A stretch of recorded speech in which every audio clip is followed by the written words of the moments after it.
আসসালামু আলাইকুম।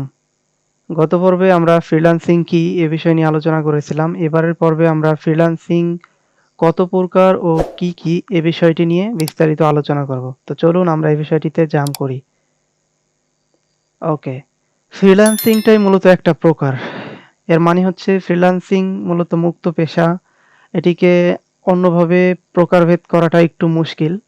তারপরেও এটিকে বিভিন্নভাবে চাইলেই কিন্তু ভাগ করা যায়। সাধারণভাবে ফ্রিল্যান্সিংকে ২ ভাগে ভাগ করা যায়। যেমন অনলাইন ফ্রিল্যান্সিং আর অফলাইন ফ্রিল্যান্সিং। এখন প্রশ্ন আসতে পারে অনলাইন ফ্রিল্যান্সিং কি বা অফলাইন ফ্রিল্যান্সিং কি? দেখুন, অনলাইন ফ্রিল্যান্সিং কি? ফ্রিল্যান্সিং এর এমন অনেক কাজ আছে যেগুলি মূলত অনলাইনে বসে করতে হয়।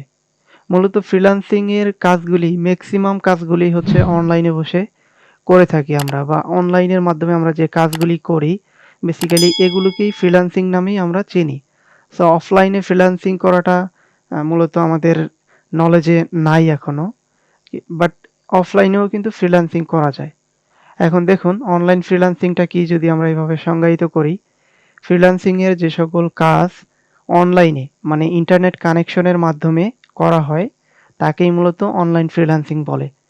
যেমন মার্কেটিংয়ের কাজ, তারপরে লেখালেখির কাজ, ওয়েব ডিজাইন ডেভেলপমেন্টের কাজ, তারপরে গ্রাফিক ডিজাইনের কাজ, অ্যাডমিন সাপোর্টের কাজ, ভার্চুয়াল অ্যাসিস্ট্যান্টের কাজ, এগুলো হচ্ছে ফ্রিল্যান্সিংয়ের কাজ। ফ্রিল্যান্সিংয়ের অনলাইন ভিত্তিক কাজ। সো ফ্রিল্যান্সিংয়ের অফলাইন ভিত্তিক কাজ কি হতে পারে?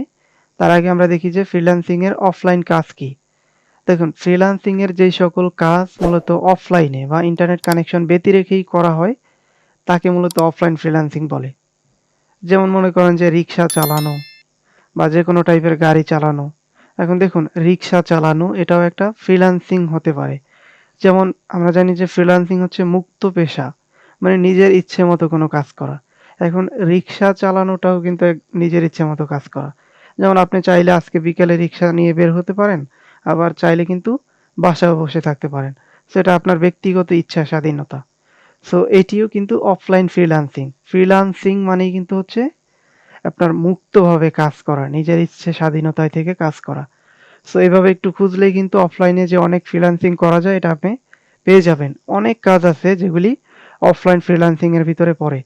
সো আমরা বেসিক্যালি সে বিষয়ে আজকে যাব না। আমরা বেসিক্যালি অনলাইন ফ্রিল্যান্সিং নিয়ে আমাদের পরিপূর্ণ জার্নিটা বেসিক্যালি অনলাইন অনলাইন ফ্রিল্যান্সিংটাই আমরা বেসিক্যালি শিখব। জাস্ট অফলাইন ফ্রিল্যান্সিংটা বুঝার সুবিধার্থে আমরা এখানে বললাম। এরপরে দেখুন আরো বিষয় এখানে থাকতে পারে যদিও এখানে সিলেবাসের ভিতরে উল্লেখ নাই। যেমন ফ্রিল্যান্সিং এ আপনার কাজের ধরন অনুযায়ী বিভিন্ন টাইপের হতে পারে। যেমন part time freelancing, full time freelancing. ঠিক আছে? পার্ট টাইম ফ্রিল্যান্সিং কি? ফ্রিল্যান্সিং মার্কেট প্লেসে বা মার্কেট প্লেসের বাইরে বিভিন্ন ক্লায়েন্টের সাথে আপনার প্রতিদিন ১ ঘন্টা কাজ করে দিবেন। এইরকম চুক্তিতে কিন্তু আপনার আ কাজের একটা চুক্তি হতে পারে। সেক্ষেত্রে এটা হচ্ছে পার্ট টাইম ফ্রিল্যান্সিং। আবার আপনি কোনো একটা কোম্পানির সাথে পার মান্থ চুক্তিতে কাজ করলেন। সেক্ষেত্রে এটা আপনার ফুল টাইম ফ্রিল্যান্সিং। ঠিক আছে? সো এইভাবে কিন্তু part time freelancing, full time freelancing এভাবে কিন্তু ভাগ করা যায়। তো যাই হোক আশা করি ফ্রিল্যান্সিংকে কোন, কোন দিক থেকে ভাগ করা যায় বিষয়টি আপনি বুঝতে পেরেছেন। ফ্রিল্যান্সিং কত প্রকার কি, কি সবই আপনার কাছে এখন ক্লিয়ার। সো ভালো থাকুন, সুস্থ থাকুন। পরবর্তী ভিডিও দেখার আমন্ত্রণ জানিয়ে শেষ করছি। আল্লাহ হাফেজ।